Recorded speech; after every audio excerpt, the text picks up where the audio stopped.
Hidden in the Heartland. Hello, this is Kels Goodman, and this is our new Hidden in the Heartland podcast.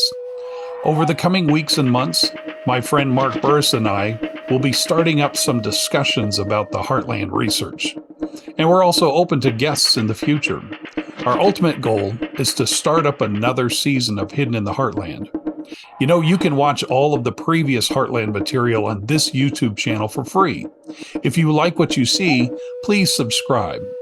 We also invite you to help us financially by donating to our Give, Send, Go campaign, which is specifically for producing Season 3. And you can do that on the link below. Thank you, and we hope you enjoy this podcast. I kind of wanted to go into... Today we're going to go into DeWitt Clinton, but I had a few other things I wanted to bring up beforehand, which is about how this show is going to go. We're going to just... It's kind of like going to church and having, announcements right before, because I'm in the bishopric now. And so when I get on the stand, I have announcements. So that's what I'm going to do now. We're going to do announcements, which I'm excited. This is actually really isn't an announcement. This is just something interesting. So it's an interesting piece. Last weekend, I went to a special showing of a movie. And Mark, I don't know if you've ever heard of this movie.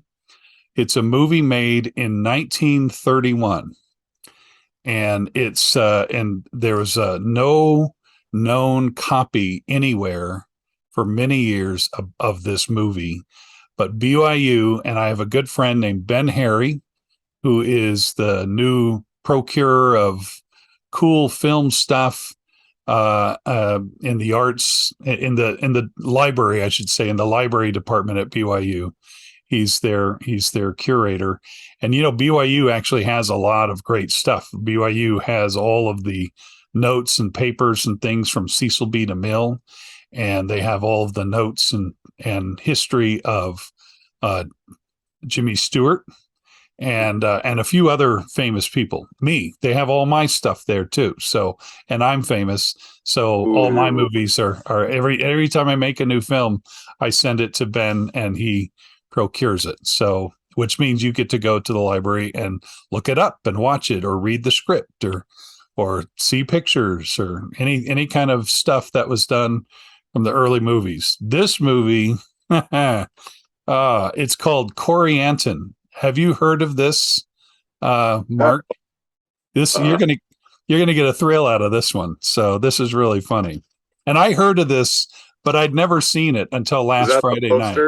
Can we see? Yeah, here it is. So I'm going to show you. So for those of you who are on just audio, you're going to miss this, but you go to YouTube and you can see it. So this is Corianton. And this is like kind of an early, BYU made this, but they made it with the old style. And it's called Corianton Forbidden Love. That's what it is. So, and if you know what Corianton, who we're talking about, this is one of Alma's sons who was a naughty boy and fell in love with Isabel, the harlot Isabel, and forgot that he's actually serving a mission like his other siblings, like Shiblon and the others. And so this is the poster for it. And it says a $5 million all talking movie, and which is really fascinating. And then there's some notes on the side here about the making of it, but I was just going to give you a quick overview of it. And we watched the movie. And it's very theatrical. In fact, at one point it was on Broadway. It was actually a play on Broadway. And this was all inspired by Orestes Bean. I think that's a relative of Willard. I think it's a brother. I don't know. And there's a Bean museum at BYU, and I don't know if that's the same Bean. I feel bad I didn't do that research, but I know there is a relationship to Willard Bean, and because the Bean family, from what I understand, they loved entertainment. They were kind of in the entertainment world. Maybe not necessarily movies, but movies was kind of this was also a talkie. So for 1931, the first talkie wasn't till the 1920s. So this is not long after movies became, all of a sudden you transitioned from being a silent movie star to now I got to talk. And sometimes when this beautiful, silent movie star, they have to overact, like they do this and they just, they do all this kind of stuff. And that is a sign of a theatrical actor or a silent movie actor because they couldn't speak. But once they had to speak, it was like, and some people were out of a job because their voices were terrible. And so he had a lady that had a really deep voice. Yeah, or a lady all of a sudden talk like this, and the guy would talk like this. And so and you did hear a few of those in Corianton, but for the most part it was a spectacle. I mean, this was literally to the level of Ten Commandments, the older Ten Commandments. There were two Ten Commandment movies, so it was around that era. But it was a talkie, and it was very interesting. It was a lot of thine and thine mixed into the discussion, but it also was it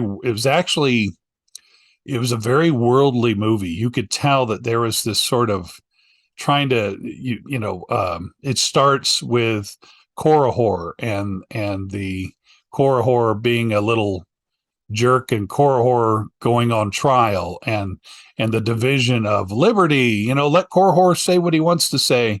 And Alma and the chief judges are going, yeah, but he's kind of ruining things, and they're having that kind of discussion. And right after that is when Corianton leaves on his mission and finds Isabel, and it actually doesn't make Corianton necessarily a bad guy. It makes him more like just a wayward person that had to find his way and was in the wrong place at the wrong time. And thus, and then in the end, it ends up positive that he comes back to his father and he's back in the gospel. So it's really, you can tell there's a lot of creative liberties taken, but it's also, I was really surprised at how low cut all of the women. There were a lot of women. There's a lot of like dancing and, what do you call them? Showgirl type things that were going on. I mean, it's definitely made for like a live production, the way it was done, but the sets were pretty big and grand but they made this film, and there's a real conflict and there's a discussion afterwards. What was kind of fun is when you see these movies, BYU is really on the hunt for original material that they can save, that they can what do you call it, digitize, like older films. And so this was from a 16 millimeter print that was actually in the hands of Orson Scott Card. So Orson Scott Card, I guess, was related somehow. I don't know his relation to the Beans, but he was the one that owned the last known print of Corianton, and BYU were able to get their hands on it, and they were able to preserve it. And they spent a lot of money preserving it, but it was really fascinating watching it. It was still really glitchy, a lot of chops in the film, and a lot of little things that they totally just couldn't save. But it was fun to watch, and we laughed kind of all through it. Do you think that if LDS Films had kept at that trajectory, that we'd be at a different place now with LDS Films? Maybe. Here's the thing: it sounds like that was ahead of its time a little bit. Like it was made for a broader audience. Like your description of it, it just seems like they were going out there. Yeah. We got this film. It's about a part of the Book of Mormon, and we want it out. I don't know if it was out at a lot of theaters or how many tickets they sold or what their gross was, but for 1930 to have a film that cost that much to make it, wow. Yeah, that's what I thought. I thought 5 million. That's even like when Star Wars came out 30 or 40 years later, 45 years later, 47 years later, it was a $10 million movie, and it was considered a big budget 40, so 5 million would be like 300 million today. I mean, it would just be this massive budget. And so I was pretty amazed to hear that it was 5 million. And I know they ran into a lot of issues. There's much more to the story that's worth a different discussion, but it was really fascinating. I do have to say, I don't recommend showing this to the kids.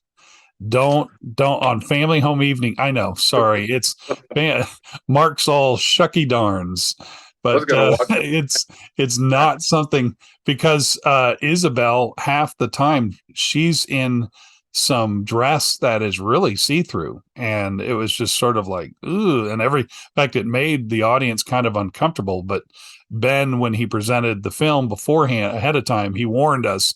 He said, just so you know, this is very worldly kind of film, and a lot of, it was just very, you kind of wondered, how did this thing even get made? And a lot of people there, the panel after the film, sitting down talking about it, kind of all asked that same question: how did this thing get made? And because it was this attempt at making something grand with Book of Mormon, it was like picking Corianton was like, kind of, why did we pick that story? Why couldn't we have picked like Moroni or Captain Moroni or Nephi or something where there's a certain heroic level? Because there was battles in this, there were sword fights, there was, there's all kinds of stuff that they'd done, and for the way that they did it, it wouldn't have been half bad if it wasn't for, why did they pick the story of Corianton? So, and it was, like I said, it was a play before that, and it did go on Broadway, but it didn't last very long, and neither did the movie. The movie actually failed miserably at the box office, and when it played, and part of it was the the adult nature of it. It's like, how do you do that?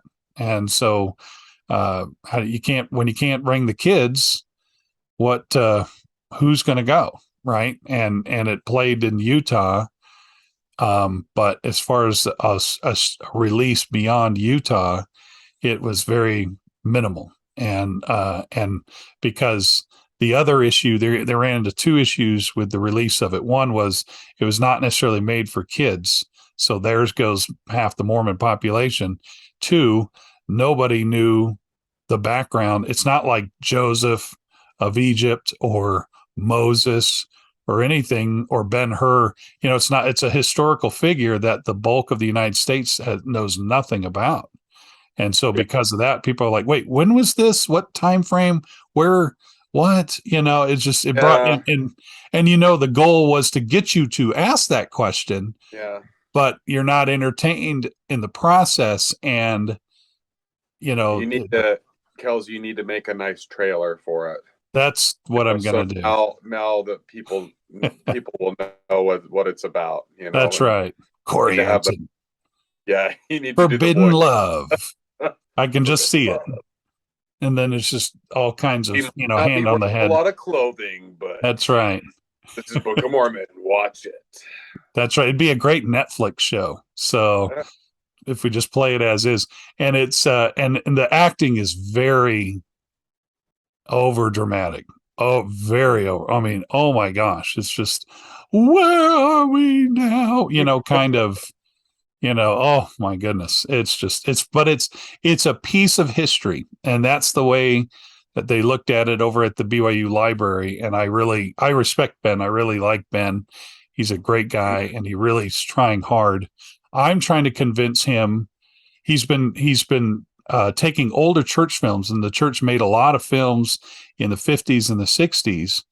And that weren't LDS necessarily related. They were just stories with a good moral on it, and like Johnny Lingo and stuff like that. And so they're on a hunt for all of the original materials of those movies so that they can preserve them. So I'm trying to get them to preserve Mr. Kruger's Christmas, because I'm in it as a kid. I'm 13 years old, and there's a scene where they're dancing outside of the temple, and they're dancing. No, I'm sorry, it's outside of the conference center or the tabernacle. That's what it Tabernacle. is. Yeah, Gonna be like, they. what Kruger's Christmas are you watching? What's that? So what Kruger's Christmas are you watching if it's outside the conference center? Yeah, I know, right? It's the future one. It's the new one. So, and it stars Tom Hanks, and he's And Mr. you're Kruger. dancing outside of it as a kid. That's what they need. They need to redo Mr. Kruger's Christmas and have Tom Hanks be Mr. Kruger. Wouldn't that be cool? That would be Yeah. really cool. So, but anyway, just a thought. But yeah, so I got to see Jimmy Stewart as a kid because my aunt sang in the choir. So I was there when he was directing the choir in his dream sequence, and I was just right behind the camera, sitting in the chairs in the pews, and then we all went outside, and there's a sequence where there's dancing going on, and they stuck me right behind, like you could see me if you looked hard enough, but the problem is it's, the only copy you can watch is 480, lines of resolution on YouTube. And if they would convert it to 4K, you might be able to see me. So that's the only reason why I want them to get that film converted, is so you can see me standing behind this little girl watching everybody dance. So anyway, there's my selfish little moment. But Corianton, can't wait to see what they do with it. But there is, or selling full-size posters that you can hang on your wall. That's right, totally. Part of the collection. Corianton, for a story of forbidden love, seen at a theater near you. Actually, never. They're planning on just not ever putting it anywhere at this point. And that's because somebody asked, "Hey, is it going to be like on DVD or somewhere where we could see it?" And they're like, "Nope, it's not. You want to see it? You got to come." We preserved it, and now we're just going to put it on a shelf. Yeah, put it on a shelf, just like Indiana Jones. It belongs in a museum. Well, that's where it's probably going to go. So you have to go to BYU to go see it. But Corianton, story of forbidden love. You should have had your phone out. And you could have taken a pirated. You could have made a Yeah, pirate. I should have been rolling. So I should have told them. Yeah, that would have been awesome. But man, I can understand that film not being anywhere for people to see. So I kind of get it. I actually have a few of those movies myself that I've made that I'd like for nobody to see. But that's another discussion. All right, let's get into the DeWitt Clinton discussion, and for today, since I took a lot of time going into Corianton, and forgive me, but I just thought that was fascinating. That leads me to my resource of the day, and that is this book. This is probably one of the best books on Cumorah and Heartland material that is LDS written that you'll ever see, and it's called This Land. And I think this was reprinted by. Did Wayne reprint this one, Mark? Do you know? So This Land series is by Wayne.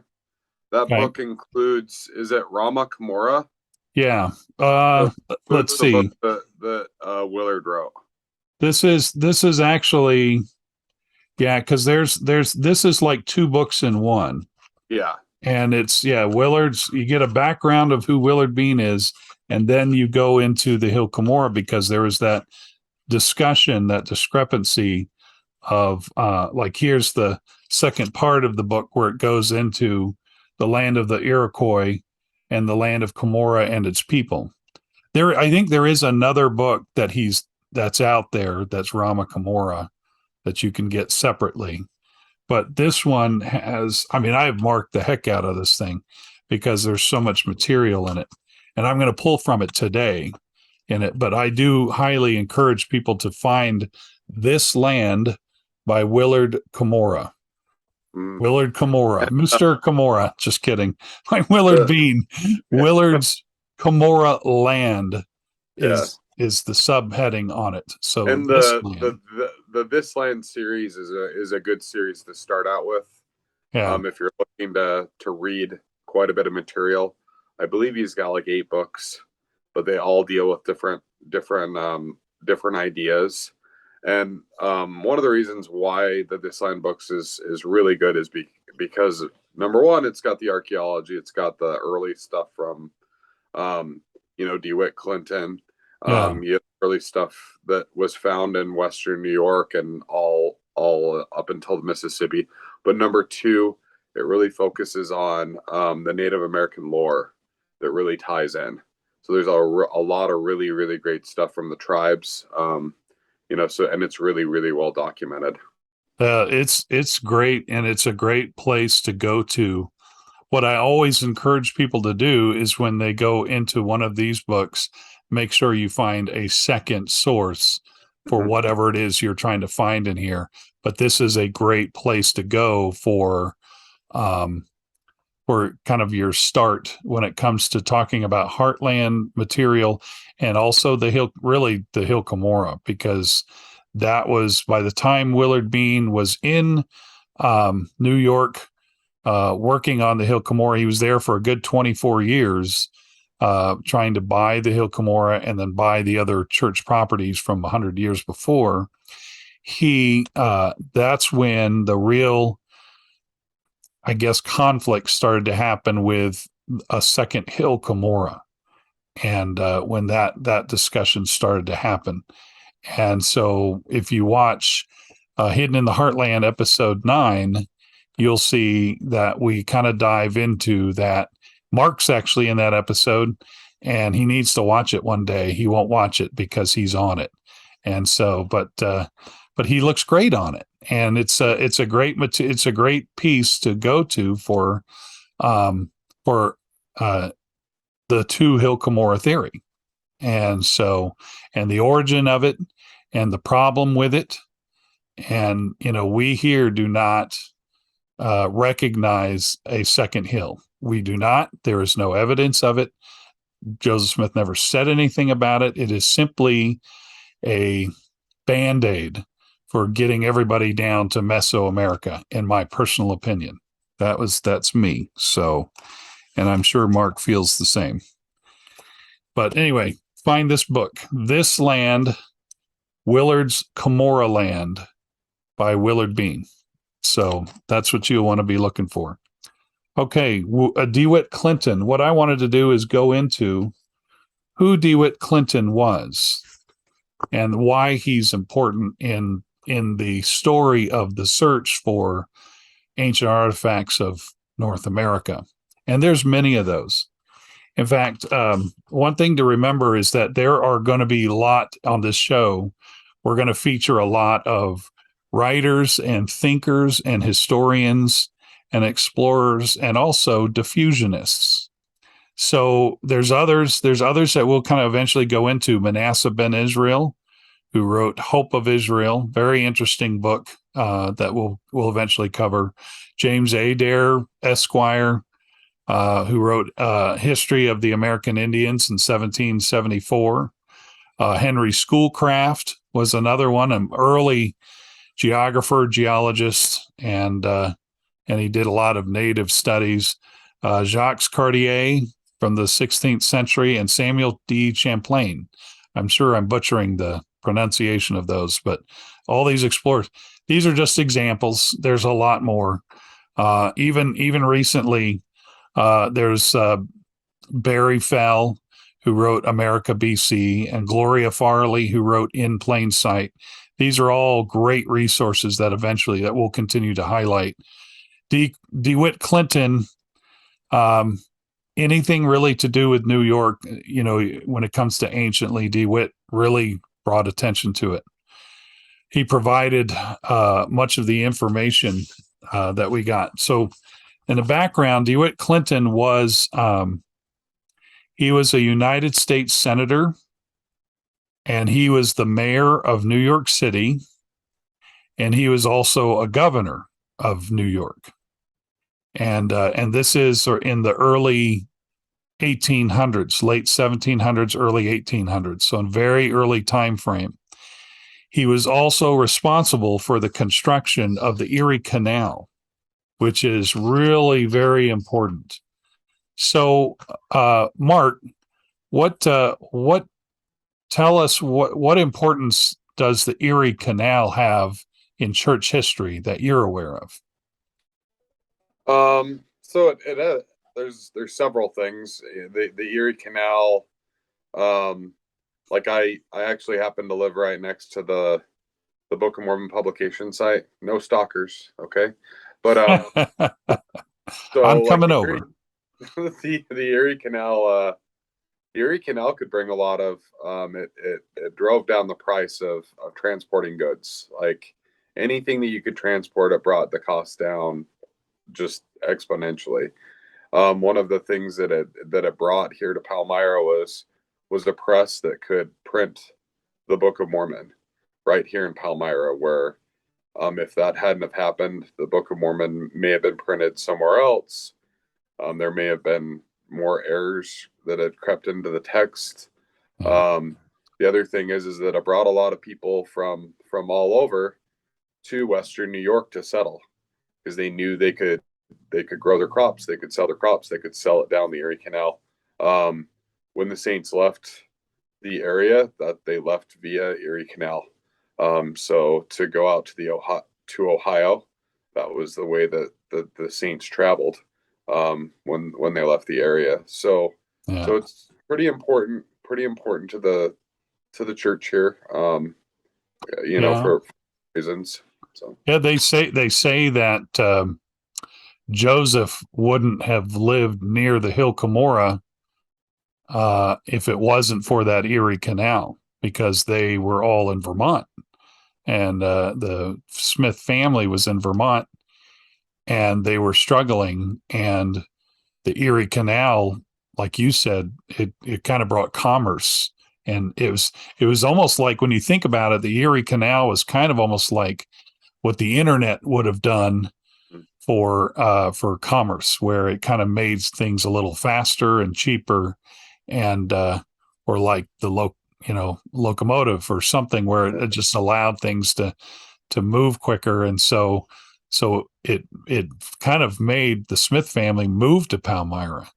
The theory is that the work in Palmyra became a little more attractive to the Smith family, and so thus, and that's the theory that we're given, is that move was definitely a way for church history to begin, where you can see almost the Lord's hand in every step leading Joseph to being there. So, well, when the Smiths moved here, the canal was actually being built, so it actually gave them work.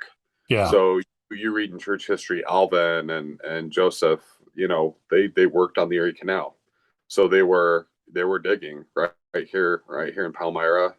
So it gave that extra. That was an incentive. The Smith family, where they had moved from, they actually got kicked out of the town they were living in. Oh, I didn't know that. Interesting.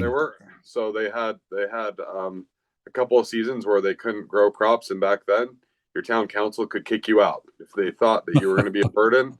They thought you were going to be a burden to the town. They'd just say, leave. You need to leave. We voted you off the island. You need to leave. Oh. So one of the things that was very attractive of Palmyra is this was the section of the canal they were building, and it gave those young boys like guaranteed jobs. They could come here and they could dig. They could make money to help the family, and get the family set up. So definitely, like, everything happened at just the right time. They were working on this section of the canal right as the Smiths were thinking about, where do we move? Well, we need a place that we can get money fast, and that was Palmyra. Yeah, isn't that amazing? Just that timing, of everything that brought the Smith family there, and thus out came, eventually the church, and then the Book of Mormon. And what an amazing thing. He brought them all the way here just so that there could be a hill down in Mexico. Yeah, exactly. Yeah, they had Moroni, just 3,000 mile one-way journey, carrying all those plates on his back, I'm sure, and took them over to the hill, the other hill Cumorah, and we're being facetious, just so you guys know. So yeah, and whenever I use that tone, yeah, that's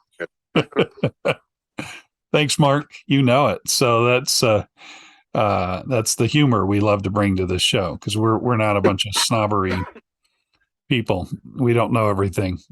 DeWitt Clinton, to continue on with that, when he served as mayor from New York, he actually organized the New York Historical Society.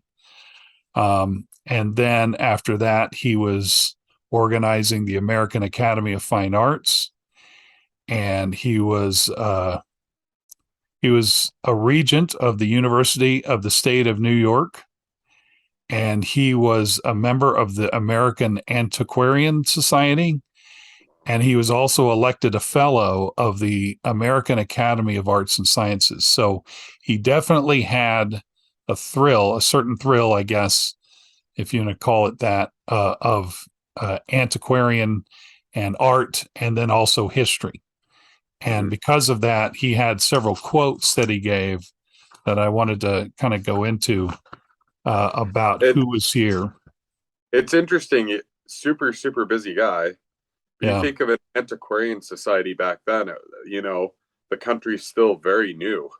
So Yeah. what is their society studying? Well, like, they're really looking at the ancient history of New York. Like, that's what they have to look at. It's not like historic societies today are studying the 1800s, and the 1700s, but he was maybe studying the 1716 and then the ancient America. So Yeah, no, totally. I mean, he had um there, because of the things that he found, there was a lot that Ephraim Squire was able to do. In fact, we showed this book, I think, in a previous episode of Hidden in the Heartland, The Antiquities of New York by E.G. Squire. This was actually the second book created from the Smithsonian Institute. The first one is the I always forget the name. It's a long name, but it's basically Valley, what is it? Monuments of the Mississippi Valley. There you go. Monuments of the Mississippi Valley. And it seemed like it had a longer name, but it was basically just like a textbook, or a catalog, I should say, of everything that was ancient that they had run into, mostly mounds, some artifacts and things with what limited knowledge that they had in the early 1800s. And it became one of the first printings of the Smithsonian. This became the second, which means there was so much in New York to continue with pushing New York as being a place where there was ancient civilizations with large numbers. Here's the evidence right here, for those who think that everything's in Mesoamerica and there was nothing up here, thus Hill Cumorah can't be Hill Cumorah. You're wrong, because there's a lot of evidence right here that denotes that there's plenty of people. And one of the things that E.G. Squire said here, I wanted to just read verbatim. It says, perhaps no people equally numerous have passed away without having more decided memorials of their former existence, excepting the significant names of their sonorous language, which still attached to our mountains, lakes, and streams. Little remains to recall the memory of the departed race. So they had no idea who this race was, but they know that there's a lot of elements that were left over here, but no names. We don't know who they were. We don't know who their language was when you look at it from a textbook standpoint. He goes on to talk about DeWitt Clinton, and he gives a lot of praise in this book to DeWitt Clinton. He says, no connected view of their extent or character was ever, however, given to the New World until 1817, when DeWitt Clinton, whose energetic mind neglected no department of injury, read a brief memoir upon the subject before the Literary and Philosophical Society of New York. And he goes on and he praises Clinton for paying attention to it, for giving a lot of attention and E.G. Squire for being able to denote that there was some people here long ago. Here's some actually quotes from DeWitt. He said, previous to the occupancy of this region, meaning New York, by the progenitors of the present race of Indians, it was inhabited by a race of men much more populous and much more advanced in civilization. That was in 1808. He's acknowledging that there was a different group of people than the modern Native American, right? Yeah. And in fact, it goes on, it says who they were, whence they came, and whither they went have been themes of speculation with learned antiquarians who have failed to arrive at any satisfactory conclusions. One last one. This was actually a quote done a few years later, and he spoke at the New York Antiquarian Society. He said, "Why have we no history of such a nation as must have inhabited this part of the world? Probably if a knowledge of these ancient people is ever obtained, it will be derived from inscription on stone or metals, which have withstood the rust of time." So that is an interesting observation from DeWitt Clinton, that if these people were around, their history would have to be inscribed in stone or metal. Yeah. So that's a great quote from DeWitt Clinton. I've always thought about that, because we have no idea of knowing how much metal was dug up, because it was like, you dig up metal, and we talked about earlier Heber C. Kimball, and his grandfather being a blacksmith, and him just digging up metal and using it in his blacksmithing.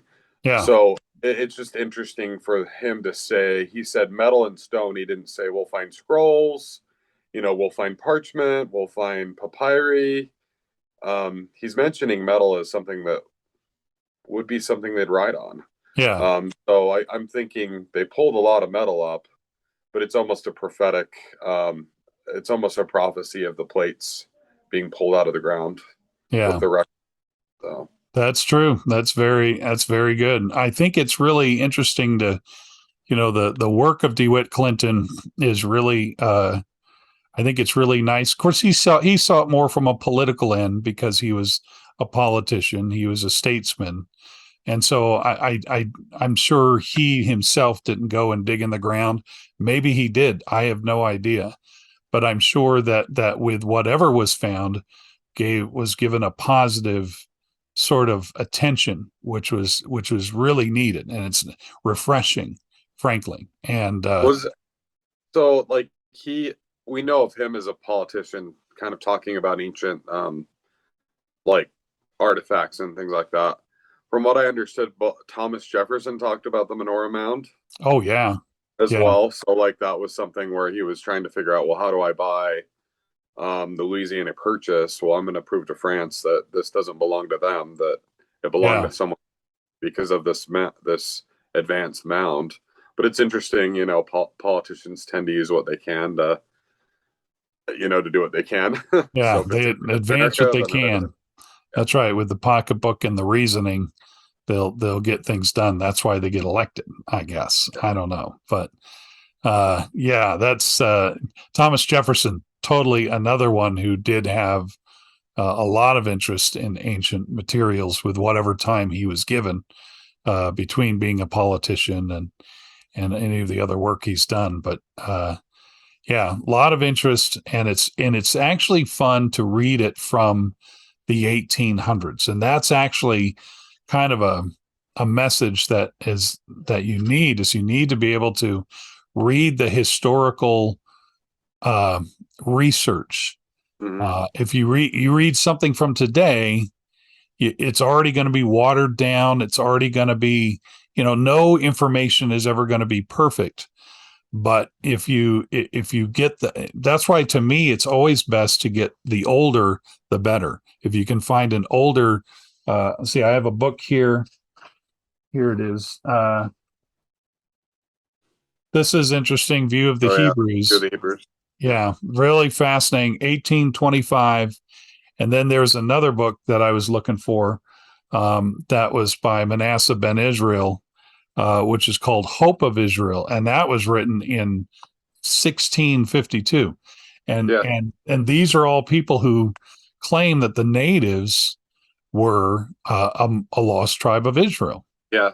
So a lot of these books will use the Apocrypha where it talks about the 10 tribes going to a hidden land. Oh yeah, And what's really interesting is, antis will use these books and they'll say, well, Joseph could pick up the view of the Hebrews and then use that as something to write the Book of Mormon. Well, if you've read the view of the Hebrews or Antiquities of Western New York or any of these books, they're very dry. They talk a lot about things that are found in the dirt. They talk about the Native Americans and things that they do that the Hebrews do or that the Jewish people do. They're all very much evidence that there was a group of people that lived in North America, but they don't have any language like what is like in the Book of Mormon. They just don't. yeah. But it leads me to believe that there were a lot of people in North America that could see these things and say, hey, there was a people here that they don't live here anymore. They left all these artifacts behind, and these are the things that we found. And we can take the things that they found and we can correlate it. We can say, oh wow, like there was a huge group of people in Western New York. Looks like they had a giant war. Looks like some genocide happened, and we can kind of give the time frame of when that happened. Anyway, that's another discussion, but I wanted to be able to end with this, and this is something that me and Mark were having a discussion with, and that is, and I'm pulling out textbook number 1, which is the Book of Mormon, Doctrine and Covenants. That's what I call it. Always the Book of Mormon. Yeah, So, that's textbook number 1. Whenever you go into anything, you go right to it. And I'm in the index at the moment because it's just quicker for what I'm trying to find. But when there's any talk, and this is just reasoning, so now I'm bringing reasoning to the North American heartland, model of the Book of Mormon. Okay. Where in the Doctrine and Covenants do we talk about Mexico? Where I have yet to find it. I combed the Doctrine and Covenants a few years ago, and I could not find anything that had to do with Central or South America in the Doctrine and Covenants. If I found anything about going to the Lamanites, those Lamanites were not in Central and South America. Every time there's about 3 or 4 sections. Section 3, Section 10, Section let's see, Section 28, Oliver Cowdery called to preach to the Lamanites. Section 19, Lamanites are a remnant of the Jews. Section 32, first missionaries to the Lamanites. Where were they preaching when each of these moments happened? It was not in Central and South America.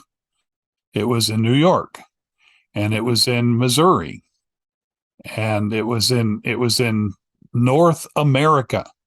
Okay. And so that is if we see anything official, yeah, there was, times and seasons going into, that possibility because of the Stevens and Catherwood book, whatever, that's great. But there's also elements in the times and seasons where they did talk about North America. In fact, the times and seasons went into Kinderhook plates, and there's a lot in the times and seasons about North America. Yeah. There's even more. There's more passages where you can actually see that Joseph was the editor, where he signed the edition of the times and seasons. So so the times and seasons can be a very conflicting place to go for information on Book of Mormon geography. It's not a lot of people will say, well, look, that article says this. Well, there's 6 volumes of the Times and Seasons, and that newspaper was published the whole time that they were in Nauvoo, and there's conflicting things in there. Yeah. But yeah, I mean, it's throughout the life of the prophet Joseph, whenever there was a mission to the Lamanites or they were teaching the Lamanites, it was always the same groups of Lamanites that they were teaching. I don't think that's by coincidence. That was something that was promised in the Book of Mormon, that the gospel would be taken to those people, and those were some of the first people that the gospel. I mean, there were missions to the Lamanites before we sent missionaries to Europe. Yeah, because that's what the promise of the Book of Mormon says, is that the Lamanites will get the gospel, when the gospel is restored. So yeah, and that's true. That's very true. And I think that this has been a good discussion about this, and we'll continue to expand. Obviously, today I wanted to focus on DeWitt Clinton, but we talked about everything from the movie Corianton to the Doctrine and Covenants. So forgive the ADHD, but boy, is it fun. Anyway, so what we're going to do is we'll wrap up again today here with another episode of Hidden in the Heartland. If we want you to subscribe and join our channel and get in on the discussion. And eventually, like I said, this channel will grow into other things. We're still kind of figuring this channel out, but we want to be able to open the doors and open the discussion and be open-minded to what can be. And also, we'd like for you to comment below so that we can hear your voice and even ask questions. And we may do an episode where we're going to start reading questions and start seeing if we can answer or at least point you in a direction, because we don't have all the answers. We really don't. We are still students of these things. We forever will be, but we can sure find a direction to go for those answers. And anyway, thank you for joining us today. This has been Mark Burris and Kels Goodman here with the Hidden in the Heartland podcast. Keep on researching, and we'll see you again next week.